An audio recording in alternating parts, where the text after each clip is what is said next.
হয়তো একটু বেশি আশা করে ফেলছি, আমাদের খবর নেওয়ার হয়তো বা প্রয়োজনও কারণ নেই।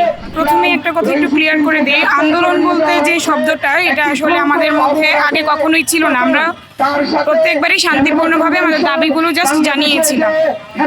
আর আজকে আমরা সরাসরি যে প্রোগ্রামটাতে চলে এসেছি, এটা আমাদের একদম লাস্ট রিসোর্ট। এছাড়া আমাদের সামনে আমরা আর কোনো, যেহেতু আপাতত আর কোনো অপশন দেখছি না, কারণ আমরা 4 মাস যাবত ধৈর্য ধরছি, অপেক্ষা করছি এবং আমরা অনেক আশ্বাস পেয়েছি। আপনারা জানেন গত কিছুদিন আগে বিজনেস স্ট্যান্ডার্ডে একটা নিউজ হয়েছে এবং ওই দিন 171 জনের একটা নিউজ যেটা হয়েছে, সেখানেও আপনারা জানেন এই কথাটা যে সিএ দপ্তরে আমাদের একটা সামারি চলে গেছে। সামারিটা জমা আছে অনেকদিন যাবত, কিন্তু সেটার কোনো অনুমোদন হচ্ছে না। অদৃশ্য কারণেই আমাদের গেজেটটা কোথাও একটা কারণে হচ্ছে না।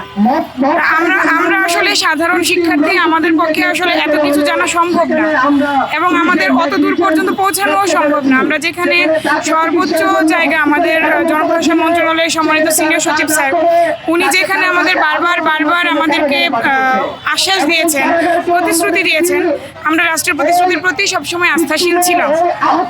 তারপরেও আমরা এতদিনের মধ্যেও আমাদের গেজেট পাইনি, আমাদের যোগদান পাইনি, আমাদের একটা ঈদ চলে গেছে, আমরা সেই ঈদটা কিভাবে পার করেছি সেই খবরটাও আমাদের কেউ নেয়নি। হয়তো একটু বেশি আশা করে ফেলছি, আমাদের খবর নেওয়ার হয়তো বা প্রয়োজনও কারণ নেই। তো ঠিক সেই জায়গা থেকে, সেই কষ্টের জায়গা থেকে, হতাশার জায়গা থেকে, এবং এই যে আজকে আমাদের এত কিছুর পরে একটা আন্দোলনের পথ ধরে আমাদের এই যে বৈষম্যহীন একটা সমাজ প্রতিষ্ঠার কথা বলে আমাদের বর্তমান সময়টা আমরা পার করছি, সেই সময়ে এসে আমরা যখন নিজেদেরকে রাস্তায় পাই, তখন আমাদের আসলে অনশনে যাওয়া ছাড়া আর কোনো অপশন থাকে না।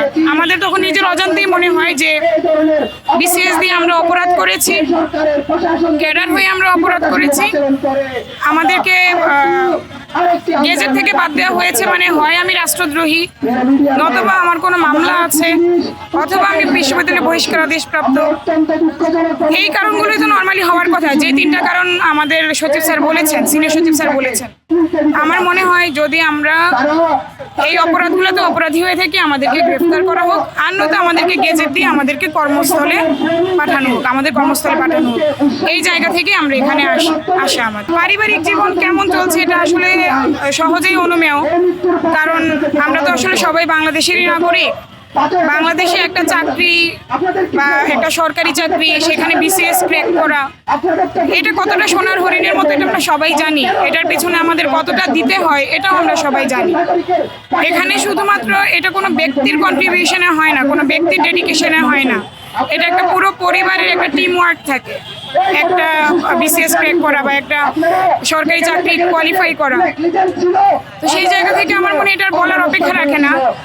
এই তো গেল পরিবারের কথা। আর আমি যদি নিজের কথা বলি, আমি নিজে একটা চাকরি করতাম, যেহেতু আমি এখানে গেজেটেড ছিলাম এবং আমার যোগদান ছিল জানুয়ারির 1 তারিখে, আমি জানুয়ারি 30 তারিখে আমি দ্বিতীয় গেজেট পেয়েছি, সেই গেজেটে আমি নেই।